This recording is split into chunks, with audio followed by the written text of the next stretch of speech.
জনাব তানভীর মোহাম্মদ দীপু, ক্ষুদ্র ব্যবসায়ী নেতা, মেম্বার এফবিসিসিআই। জি, এখানে একটু দেন কাইন্ডলি 2 মিনিটের মধ্যে। আসসালামু আলাইকুম, আমার নাম তানভীর মোহাম্মদ দীপু, আমি একজন ক্ষুদ্র ব্যবসায়ী নেতা।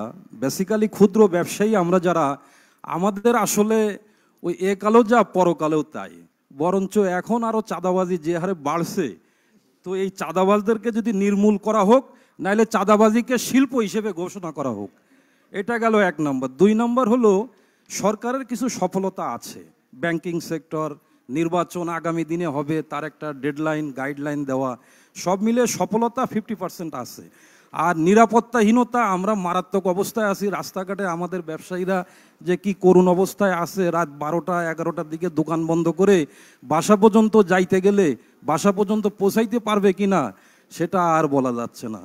অতএব এটাকে যদি একটু নির্দেশনা দেওয়া যায়, দেখা যায়, তাহলে আমরা ব্যবসায়ীরা, ক্ষুদ্র ব্যবসায়ীরা সার্থক হব। ধন্যবাদ।